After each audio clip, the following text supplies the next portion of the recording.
let's see. I don't like it. Oh, there we go.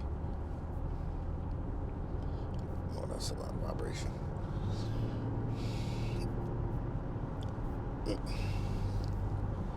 All right, what's happening, everybody?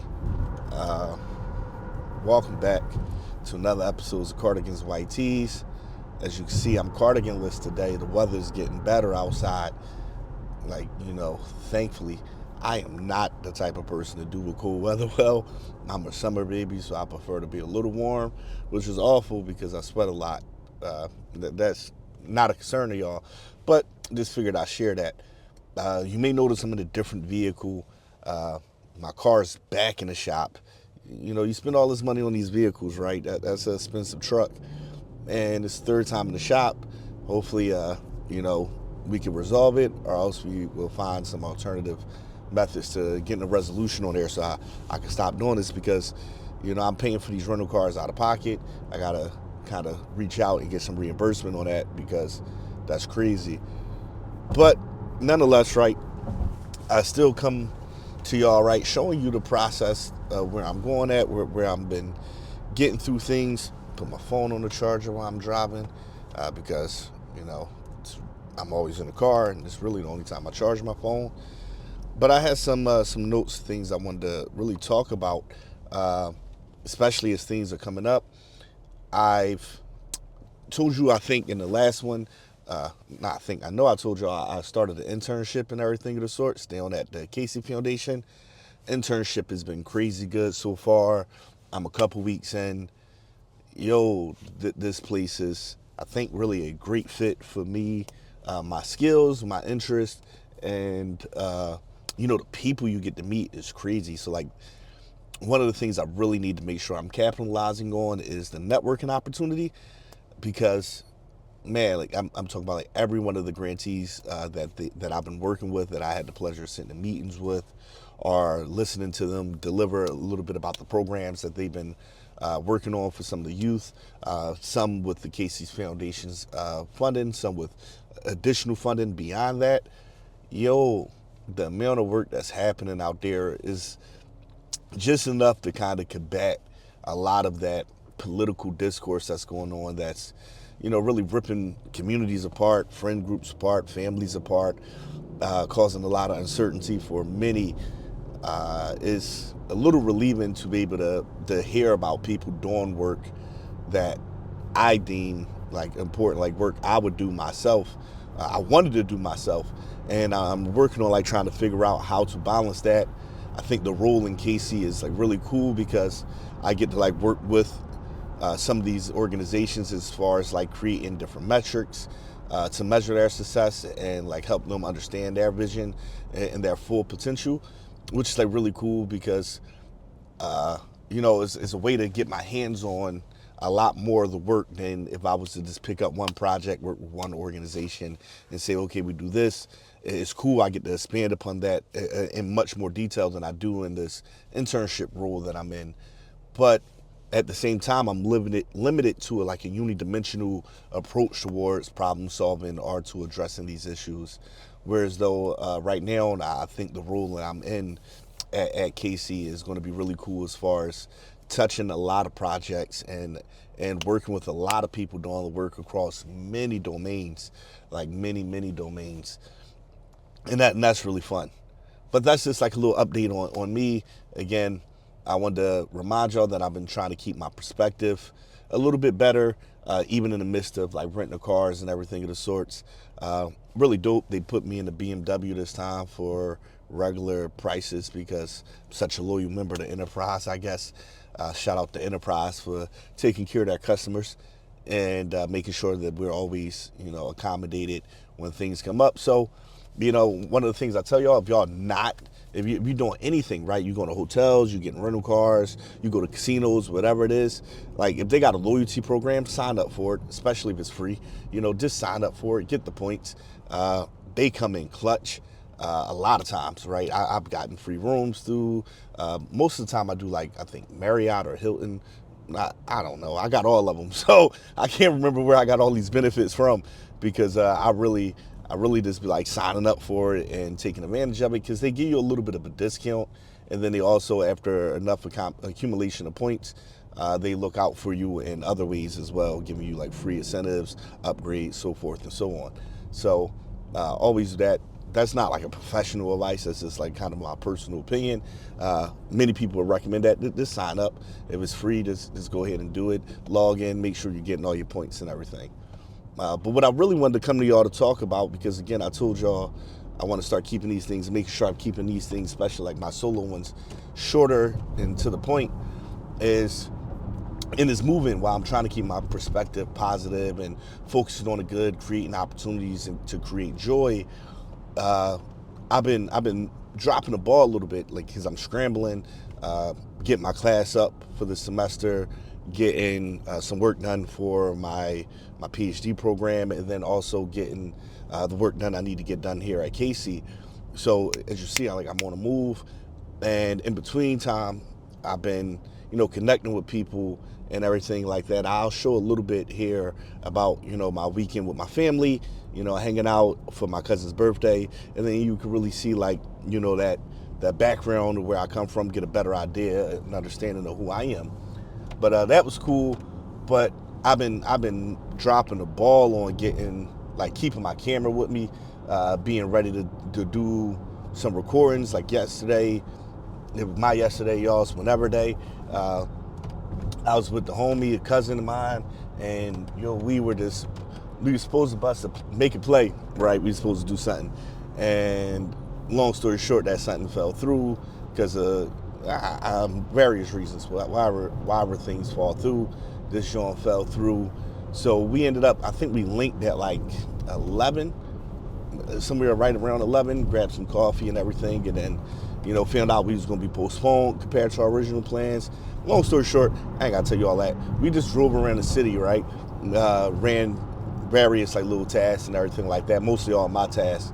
And we just talked about like life and where we are, both a little professionally and a little bit, a lot of personal as well, and man, I wish we would have recorded that. It was so crazy, just a level of like transparency. Like we were both, for the most part, vulnerable, and we said some things, but we didn't really say a lot of things. Like it was times where the conversation got a little bit more like vulnerable and expressive, and then for the most part it was just like kind of a general conversation, but it was real cool. So next time I'm definitely gonna make sure I'm ready to record and take advantage of those opportunities. I just, again, in a rental car, switching everything around, just forgot to have my material with me that I needed to have.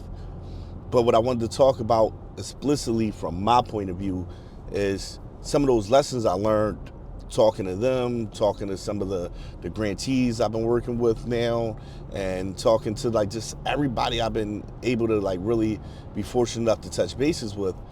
And the first one is the difference between surviving and thriving, or surviving and living. And I was in a meeting with one of the grantees from New York, real cool dude. I'm gonna reach out to him one day so I can get permission to share his name, but he's working on a project right now similar to what I'm discussing about the higher self versus the lower self. And it's the same concept as I'm explaining as surviving versus living, right? And to explain that, right, I grew up out of survival, coming from the inner cities and everything like that. My whole objective was making sure I survive enough, right? And a lot of us do it. Like when we get out of high school, it's like, oh, you need to get a job so you can pay rent, so you can live. I hope this camera joint ain't too shaky. I'm seeing all the shaking off the road, so I do apologize if the quality is too shaky and jarring for y'all. But I grew up in that kind of paradigm of, you turn 18, you get a job, you get a job, you get a place, you start having a family, and then it's this grind mode, right? Like, all right, cool, do that. Now, I've also noticed, right, in this process, those in my generation, right, I guess the millennials of it all, have started to do a little bit better at cutting that in the parts, right? So that they're doing this, graduating, getting a job to a degree. A lot more is like, I don't want to work for other people, so they've been starting businesses. And I got mad homies that's like small business owners, some that's a little bit more than a small business owner. And again, I plan on tapping in with a bunch of them and talking to them about their process. But even the ones who, decide to go to college to pursue their financial gains, or those who just went out into the world. Some got trades. I got homies that got trades and started businesses. So like a lot of people have been doing that, but they've been prioritizing to a little bit some of that luxury in life, those vacations, some extracurricular activities. I've seen a lot more people that I know doing things like skiing, and that's crazy because, coming from North Philly, we ain't ski, you know what I mean? Like nobody was skiing, so seeing people pick up some of those like habits or hobbies that weren't traditional to our survival mode was crazy. But at a certain point in time, after survival, right, you hit this threshold of, I guess, how would I explain it the most accurately? You hit this threshold of accumulation to the point where you've accumulated enough things, enough wealth, enough time, enough resources to be able to enjoy some more of those luxuries in life, like I just mentioned about the vacations and the hobbies. And that's where you really start to get to live at. And living isn't just like going out, dropping a couple bills on dinner, some drinks, or whatever the situation is. Living is really just like having experiences that transform your perspective a little bit, right? And I'm gonna translate that into something else in a little bit, but those are the experiences, right? And I've been talking to a lot of people about it because when you grow up in survival and you know survival, you know how to survive, and then you start to learn these tokens of what life or what living is. So most people from most inner cities can tell you like those popular destination spots, especially those in the US like Miami, Vegas, everybody been there, like they dogged out already. People go down to Myrtle Beach all the time, and there's nothing wrong with these places. I'm not sitting here saying like those aren't experiences you shouldn't have. I'm just saying that those are the tokens that most people know how to get. And why I bring that up is because there's alternative locations you could go to that's cheaper, that will provide you a different type of enrichment, right? For example, I was having a conversation with the folks about like summer plans because they've been, trying to prioritize some summer trips, but, expenses are getting more expensive. And then, time and everything like that has been rough. So they was like, oh yeah, maybe we'll drive somewhere instead of flying because, these flights are expensive and we've been having bad airline incidences. And I was like, yeah, man, just drive up to Canada, as long as we still have those relationships and the opportunity to go. And I broke it to him because from Philly to Montreal or from Philly to Toronto, 7 hours, right? That's faster actually than driving down to Myrtle Beach. Now I drive out to Indiana all the time. Oh man, I shouldn't have hit this express lane, but that's cool. I drive down to Indiana all the time. That's 10 hours almost, 9. It's like, it's faster for me to drive to Canada and around Canada than it is to get to the Midwest. But people don't be driving out to Canada. It's like, just take the drive. Like, it's cool. But it's a nice little trip. And like Montreal, all in French. So like, even though like you still get all of the same things, like those parts that make you feel comfortable here in the U.S. You get those same accommodations, the same level of comfort that you expect here in the U.S. But then you get to be in a country that's speaking all French, like all the signs in French. Like everybody speaks, not everybody, most people in Montreal speak English, especially if you like downtown proper. So that's what I mean. Like you could feel like you really transported yourself into a different country, like I guess I would call it old city because that's what we got in Philly. But like downtown old style Montreal, beautiful, crazy beautiful, and it's really low key. It's cheap, so it's one of those things that I'm talking about how to think about what living may be like. And the reason I bring that up because I told y'all nothing is absolute. I'm not going to come here and tell you that, Montreal is better than Miami because of X, Y, and Z, or because they speak in French, or you get some poutine or something like that. But what I'm saying is that based off of your set of circumstances, right, how to create a little bit of life, right? And I'm going to move this on over again. mainly because I want to block out some of that light that's coming in. And maybe I'll just flip this down here. Wow, that ain't help much, but we tried.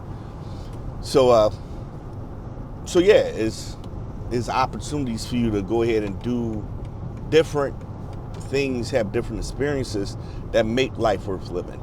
You know, working every day is surviving, paying bills every day, even going out to a dinner or two, or things that are mostly surviving. And once you start looking at ways to create life, it's possible. You know, you just got to plan it out, take the procedures and the precautions to ensure that you can do that successfully. And I know, again, I speak from privilege, that it's easier for me to say that when I have access to resources, even though I'm just as broke as all y'all, you know. But at least I have access to it. And if I want to, like, for the most part, make a bad decision and draw and make my check not stretch, you know, I could definitely do something like that, like just fly to Canada on a whim and just deal with the repercussions later. I mean, I guess we all could, but I could do it and maybe not have as much fallout for sure.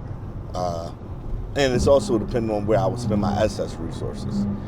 But the reason why I say that and what I said I was going to tie it into is that when I spoke about the perspective, and when I spoke about when I spoke about the perspective last, and when I speak about now how to create moments of living as opposed to surviving, I also want to discuss this concept that everything is perspective based, right? It's perspective based in the sense that you only know what you know, and you only can do those things that you have exposure to, that you have awareness of, and that's one of the hardest parts. So when I mentioned this concept that everybody go to Miami, everybody go to Vegas, it's not, again, to discredit that, but it's more so just to go ahead and reference that in our social networks, we've seen people have joy there, and we know joy can be found there, so we go there to find the joy. But again, when I'm talking to the folks who have traveled, you know, even to other places out the country, go to cruises, whatever, they still haven't considered Canada as an option, even though it's right there, because that's not something most people did. That's not something people that they had access to did much. And I was one of the only people in their social network that been in Canada and been around Canada. And so, like, having to explain to them, like, yo, like, this really was light. Like, it wasn't like I did anything crazy. The hotel for the week was cheap. It was like $8.50. Now, don't get me wrong, I wasn't downtown Montreal because I'm lazy and I booked the hotel too late. But it was one of those joints, like the hotel room was nice, and it was a week. It's like, yo, you can't find that in a major city in the U.S. and pay those type of prices with that type of quality and to have those type of experiences. But again, I only got that information because I was at a conference when I went to Montreal. It's not like I went out there because I was chilling. I did take my son, you know, it was a good time, but it was for work-related type of events, if you know what I mean. So that's what I'm saying, and it also translates outside of just creating those experiences. In these social environments and these social networks we're in, I'm sitting in a lot more meetings nowadays with other people who are like community-based organizations, trusted messengers, or things of the sorts, and there's a stark difference between those who came from like this academic background and the language that we speak compared to community members who got boots on the ground doing the work and the language that they speak. And when you talk about the credible messenger part, it's this thing that we lose sometimes when you go into these spaces having to be academic and then try to connect the people with their boots on the ground, because while we may have came from those experiences, and that time where we were separated from it, circumstances changed. Now the community members, these community-based organizations, these you know, credible messengers, they're out there in the trenches all day, every day.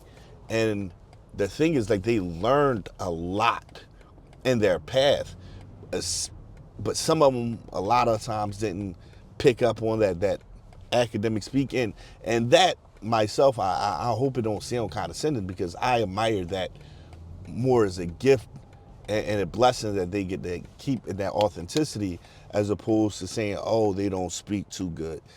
Who cares? Like, who cares for real, for real? Like, none of all that is tied in like this Eurocentric standard of success, and that's dead for real, for real. So it's nice to see that those individuals are now, gaining access to the different spaces that have different exposures, because now they're learning more about like different things that they could do that be considered data and data analysis, different ways to go ahead and get to some money, to get some funding for their projects and their programs, different ways to facilitate conversations around the community, different ways that they can make an impact. And that's the best part. And it's like, in the academic space, right, we call it community-based participatory research, or some variation of it all that is like community-centered and supposed to be driven with community. And sometimes that happens, sometimes it doesn't happen as well as these organizations or institutions like to believe. One of the craziest things, one of the examples I want to give about how that works and what I mean by that is that I have an advisor, Dr. Priscilla Barnes at IU. She's dope. She's a community-based participatory researcher, a community engaged scholar. I can't even really be able to explain to you exactly what it is that she does, like overall, but she works in the community with the community all the time. Like that's her thing. And her thing is not necessarily to come in as a faculty member or this professor from this university and tell them what to do, but it's more so to listen and help grow them and their opportunities. And there's been a number of people from different communities across Indiana, different rural communities. And if y'all don't know about rural communities, I'm gonna summarize it real quick. They just as bad as the slums for the most part, right? And maybe even worse sometimes, considering like they have less built infrastructure around, less access to resources, and less potential for mobility. That's not to say anything about rural communities as being horrible, but they're oftentimes deprived of a lot of the resources and they're struggling to stay afloat, just like you and I. And so she goes into these communities that may be diminished of some type of aspect of health or health access, and she works with the community members to identify where that may be, to create opportunities to address some of those gaps and help them build those skills like grant writing, like program implementation, evaluation, organization, all of that. And so many of these members from rural communities have joined IU to some capacity. Some literally came into master's programs. Some decided to, pick up, like, for the most part, like appointmentships as partners with the university. But so many of them realized after working in that space, after her bringing them to this space, she has created a new institute called CEDAR, which is a long name, but she has this community partner research collaborative that she shares. And again, having faculty and their partners share the research that they've been doing, it shows people this opportunity of like, hey, I could also be in that space. And this is going to get deeper than that because I'm going to have this conversation with a couple other people about survival versus living as it pertains to like that freedom that they have with that financial gain, with that personal success. So this is just my take on it all. I want you all to have your take. And as I always want to do, leave with a little, I guess, parting words, if you will. The main words I'm going to say, oh, I'm bugging. Hold on, y'all. The main words I want to say when I'm not bugging is that when you are, based off these conversations I've been having, right? You have to be a recipient of your own message, right? I know a lot of people I've met.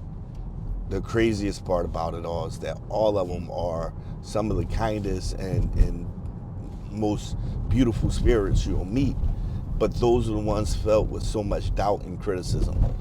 And they're helping everybody else in their pathway. And again, I said that to myself, maybe it was a response to my trauma, and maybe it's a response to their own as well.